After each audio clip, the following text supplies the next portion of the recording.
Avec maintenant que le maire de Lyon redevient maire de Lyon et que donc effectivement vous n'avez plus de ministre de l'Intérieur et pourtant le ministre de l'Intérieur Gérard Collomb il était en pleine reconquête républicaine. C'est ainsi qu'il avait baptisé le plan de redéploiement ou de déploiement de la fameuse police de sécurité du quotidien. Qu'est-ce que ça vous inspire comme commentaire ce soir ? Un des chantiers importants, puisque c'était dans le programme du président Macron, la police de sécurité du quotidien. Globalement, ce que j'en pense, c'est que d'abord sur ce chantier-là, nous, on a travaillé sur ce sujet, parce qu'on considère que c'est un chantier plus qu'important, et au-delà de l'appellation ou de l'acronyme, la question, c'est de savoir si on est capable aujourd'hui de voir un futur court terme, parce qu'il va falloir aller vite, quelle offre de sécurité on peut offrir aux Français, et de faire un vrai bilan d'institution. Alors c'est là où je rejoins Frédéric Ploquin, même si tout n'est pas noir dans son livre, et j'ai pas encore eu le plaisir de le commencer.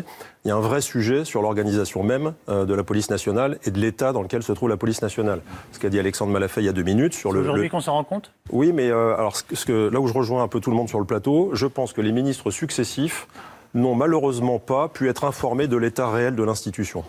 Par la faute de plein d'acteurs. Mais attendez, c'est invraisemblable ce que vous dites. C'est invraisemblable, c'est pas à vous que je m'adresse. Pardon, c'est la vérité. Je vais vous dire, il y a 15 ans, quand un ministre de l'Intérieur venait voir un service de police, on lui peignait le couloir, on lui peignait la porte qu'il n'allait pas ouvrir, on lui mettait une plante verte et un spot lumineux, il trouvait ça très beau, il repartait.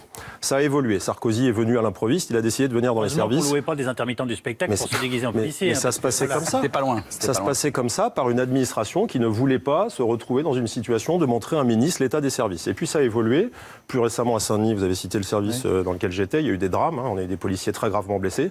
Je me souviens que Bernard Cazeneuve est venu un jour et il a accepté, enfin il n'a pas accepté, il a même subi la salle dans laquelle on travaillait les uns les autres avec le goutte à goutte et les fuites dans le plafond.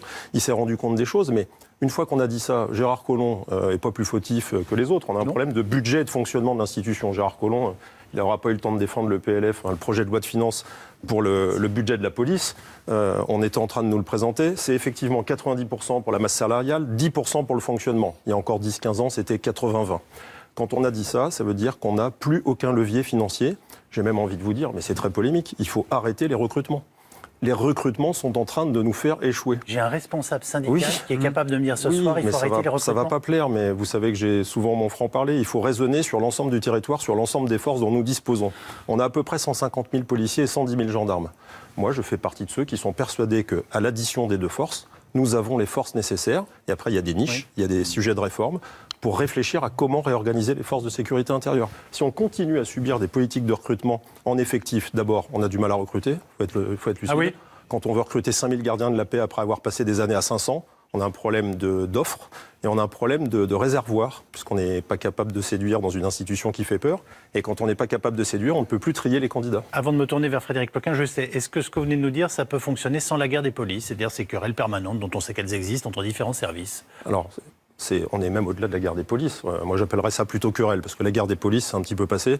On a deux grandes institutions, deux grandes forces. On a une force militaire, mais qui est rattachée au ministère de l'Intérieur. On a les gendarmes, on a une force de sécurité civile, une force civile, les policiers. Il faut sortir de ces querelles, d'une manière ou d'une autre. Et moi, j'affirme, et je fais partie de ceux qui sont persuadés que nous avons les ressources humaines en effectif, en moyens, en stratégie, dans le savoir-faire, pour s'assurer de la sécurité du territoire. Il faut des vrais patrons et des vrais ministres de l'Intérieur forts. Il faut un chef à la gouvernance de l'institution pour prendre les décisions et enclencher les chantiers. Frédéric Ploquin. Oui, c'est pas faux. Il n'y a pas eu beaucoup de ministres de l'Intérieur dans l'histoire de la Ve République qui ont osé...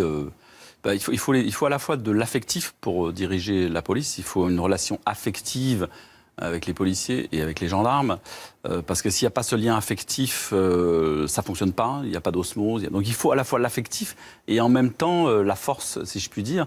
Un ministre de l'Intérieur, c'est d'abord un puissant